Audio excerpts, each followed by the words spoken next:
Social മീഡിയയിൽ ഇപ്പോൾ ട്രെൻഡായിരിക്കുന്ന വൈറലായിരിക്കുന്ന ഒരു ഫോട്ടോയുണ്ട്.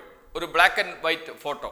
ആരൊക്കെയാണ് ഫോട്ടോയിലുള്ളത്? സീതാറാം യെച്ചൂരി, JNUവിലെ വിദ്യാർത്ഥികൾ, അതോടൊപ്പം ഇന്ദിരാഗാന്ധി കൈകെട്ടി നിൽക്കുന്നു, പോലീസുണ്ട്. അതോടൊപ്പം മറ്റൊരാൾ കൂടിയുണ്ട്. അടിയന്തരാവസ്ഥ കാലത്ത് കുപ്രസിദ്ധൻ എന്ന് പേര് കേട്ട ആഭ്യന്തര വകുപ്പ് മന്ത്രിയായിരുന്ന ഓം മേത്തയും കൂടെയുണ്ട്. ഇവരെ അടുത്ത് നിർത്തി കൈകെട്ടി നിൽക്കുന്ന ഇന്ദിരാഗാന്ധിയുടെ മുഖത്ത് നോക്കി സീതാറാം യെച്ചൂരി എന്ന വിദ്യാർത്ഥി ഒരു പേപ്പറിൽ എന്തോ വായിക്കുന്ന ബ്ലാക്ക് ആൻഡ് വൈറ്റ് ചിത്രം. ആ ചിത്രം ഇന്നിപ്പോൾ ട്രെൻഡായി മാറിയിട്ടുണ്ട്.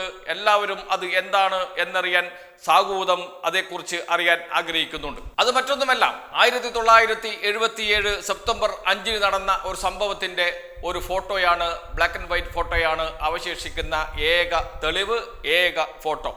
അതിനുള്ള വിദ്യാർത്ഥിയായ ജുബയിട്ട് നിൽക്കുന്ന ചെറുപ്പക്കാരൻ സീതാറാം യെച്ചൂരി JNUവിലെ വിദ്യാർത്ഥികളുടെ നേതാവാണ്.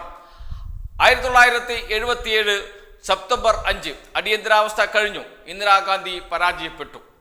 അതിനുശേഷവും ഇന്ദിരാഗാന്ധി JNUവിൻ്റെ ചാൻസലറായി തുടരുകയാണ്.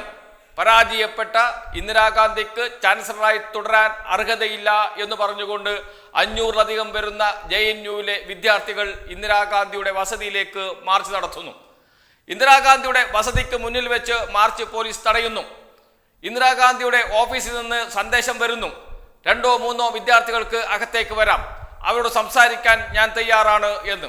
അന്ന് ധീരനായ ഒരു ചെറുപ്പക്കാരൻ്റെ, ഒരു വിദ്യാർത്ഥി നേതാവിൻ്റെ ശബ്ദം അവിടെ ഉയർന്നു. ഞങ്ങളിൽ 1-2 പേരോട് സംസാരിക്കാനല്ല, ഞങ്ങൾ ആഗ്രഹിക്കുന്നത് 500 പേരും സംസാരിക്കുന്നത്, ഇവിടെ കൂടിയിരിക്കുന്ന മുഴുവൻ വിദ്യാർത്ഥികളും സംസാരിക്കുന്നത് ഇന്ദിരാഗാന്ധി കേൾക്കണം എന്നാണ്. ഉറച്ചു നിന്നു വിദ്യാർത്ഥികൾ. പിരിഞ്ഞു പോകാൻ തയ്യാറായില്ല.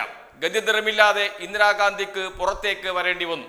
ഇന്ദിരാഗാന്ധിയോടൊപ്പം നേരത്തെ പറഞ്ഞതുപോലെ ഓം മേത്തയും ഉണ്ടായിരുന്നു, അടിയന്തരാവസ്ഥ കാലത്തെ കുപ്രസിദ്ധനായ ആഭ്യന്തര വകുപ്പ് മന്ത്രി. അവിടെ വെച്ചാണ് കുറ്റപത്രം വായിക്കുന്നു. എന്തുകൊണ്ട് ഇന്ദിരാഗാന്ധിക്ക് സർവകലാശാലയുടെ JNUവിൻ്റെ ചാൻസലറായി തുടരാൻ അർഹതയില്ല എന്ന് പറഞ്ഞുകൊണ്ടുള്ള കുറ്റപത്രം വായിച്ചു കേൾപ്പിക്കുകയാണ്. വായിച്ചു കേൾപ്പിക്കുന്നത് JNUവിലെ വിദ്യാർത്ഥി നേതാവായ സീതാറാം യെച്ചൂരി. അത് കേൾക്കുന്നത് ഇന്ദിരാഗാന്ധി, ഇന്ത്യൻ പ്രധാനമന്ത്രിയായിരുന്ന ഇന്ദിരാഗാന്ധി. അടിയന്തരാവസ്ഥയ്ക്ക് ശേഷമാണ്. അടിയന്തരാവസ്ഥക്കെതിരെ പോരാടി ജയിലിൽ കിടന്ന നേതാവാണ് സീതാറാം യെച്ചൂരി എന്നുകൂടി ഓർക്കണം.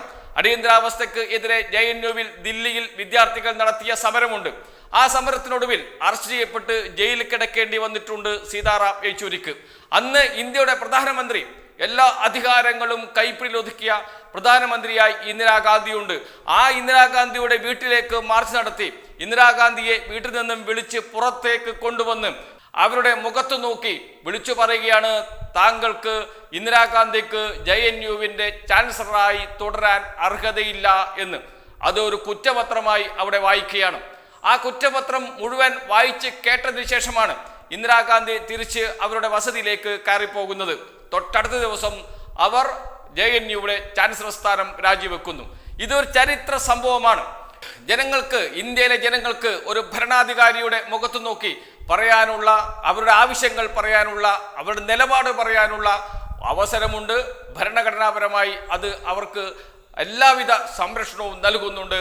അത് ഒരിക്കലും ഒരാൾക്കും തടയാൻ കഴിയില്ല എന്ന് വിളിച്ചു പറയുന്ന ഒരു ചിത്രം. ആ ചിത്രം ഇന്ന് സോഷ്യൽ മീഡിയയിൽ വലിയ ചർച്ചയായി മാറുകയും വലിയ വിവാദമാകുകയും ഒക്കെ ചെയ്തുകൊണ്ടിരിക്കുന്നുണ്ട്. അതുകൊണ്ട് തന്നെയാണ് ആ ചിത്രത്തിൻ്റെ പിറകിലെ ചരിത്രം എന്താണ്, ആ ചിത്രത്തിൽ ആരൊക്കെയുണ്ട് എന്ന് പറയുന്നത്. അതുമാത്രമല്ല, ഇന്ത്യയിലെ വിദ്യാർത്ഥികൾക്ക് മുന്നിൽ അദ്ദേഹം വെച്ച ഒരു മുദ്രാവാക്യമുണ്ട്. ആ മുദ്രാവാക്യം വിദ്യാർത്ഥികൾക്ക് മുന്നിൽ മാത്രമല്ല, വിദ്യാർത്ഥി സംഘടനകൾക്ക് മുന്നിൽ മാത്രമല്ല, അത് ഇന്ത്യയിലെ ഇടതുപക്ഷത്തിന്റെ മുദ്രാവാക്യമായി മാറിയിട്ടുണ്ട് പിന്നീട്.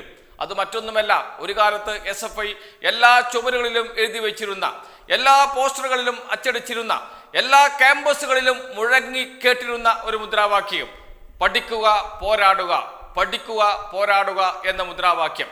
ആ മുദ്രാവാക്യത്തിന്റെ സ്രഷ്ടാവ്, അല്ലെങ്കിൽ ആ മുദ്രാവാക്യം ഉത്ഭവിച്ചത് സീതാറാം യെച്ചൂരി SFIയുടെ നേതാവായിരിക്കുന്ന കാലത്താണ്. അദ്ദേഹം മുന്നോട്ട് വെച്ച മുദ്രാവാക്യമാണ് അത്. ആ മുദ്രാവാക്യം ഇന്നും മുഴങ്ങുന്നുണ്ട് ഇന്ത്യയുടെ തെരുവോരങ്ങളിൽ. ആ മുദ്രാവാക്യം ഇന്നും മുഴങ്ങുന്നുണ്ട് ഓരോ ക്യാമ്പസുകളിലും. ആ മുദ്രാവാക്യത്തിന് മരണമില്ല.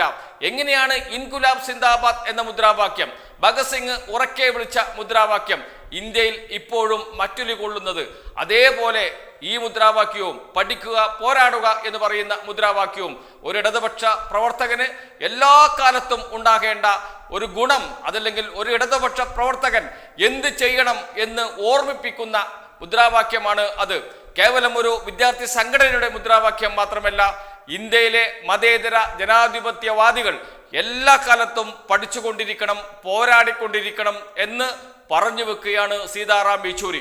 കാലത്തിന് മുന്നേ സഞ്ചരിക്കുന്ന ചില വാക്കുകളുണ്ട്, കാലത്തിന് മുന്നേ സഞ്ചരിക്കുന്ന ചില മുദ്രാവാക്യങ്ങളുണ്ട്. അതാണ് ഇവിടെയും പഠിക്കുക പോരാടുക എന്ന അദ്ദേഹത്തിന്റെ മുദ്രാവാക്യത്തിലൂടെ നമ്മോട് പറഞ്ഞത്.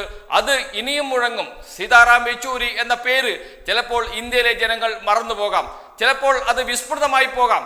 അപ്പോഴൊക്കെ ഒരു മുദ്രാവാക്യം മുഴങ്ങിക്കൊണ്ടിരിക്കും. അത് മറ്റൊന്നുമല്ല, പഠിക്കുക പോരാടുക എന്ന മുദ്രാവാക്യമാണ്.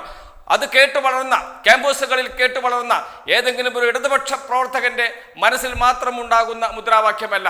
അത് കേൾക്കുന്ന ഓരോ ചെറുപ്പക്കാരൻ്റെയും, അത് കേൾക്കുന്ന ഓരോ ഇടതുപക്ഷക്കാരൻ്റെയും മനസ്സിൽ എല്ലാ കാലത്തും തറച്ചു കയറുന്ന മുദ്രാവാക്യമാണ് പഠിക്കുക പോരാടുക. അത് ഒരു ഇടതുപക്ഷക്കാരൻ്റെ മാത്രമല്ല, നേരത്തെ പറഞ്ഞതുപോലെ ഇന്ത്യയെ സ്നേഹിക്കുന്ന, ഇന്ത്യൻ ദേശീയതയെ സ്നേഹിക്കുന്ന, അത് ഹിന്ദു ദേശീയതയല്ല എന്ന് വിളിച്ചു പറയാൻ സന്നദ്ധതയുള്ള, കരുത്തു കാട്ടുന്ന ഓരോരാളും പഠിക്കണം, പഠിച്ച് പോരാടണം എന്ന് ഓർമ്മപ്പെടുത്തുന്നു. സീതാറാം യെച്ചൂരി മുന്നോട്ട് വെച്ച ആ മുദ്രാവാക്യം ഇന്ത്യയിൽ ഇനിയും മുഴങ്ങും എന്ന കാര്യം സംശയമേയില്ല. അതുതന്നെയാണ് ഇന്ത്യയിലെ രാഷ്ട്രീയ പാർട്ടികൾക്ക്, ഇന്ത്യൻ ജനതയ്ക്ക് മുന്നിലേക്ക് സീതാറാം യെച്ചൂരി എന്താണ്, ആരാണ് എന്ന് വിളിച്ചു പറയുന്ന കാര്യം.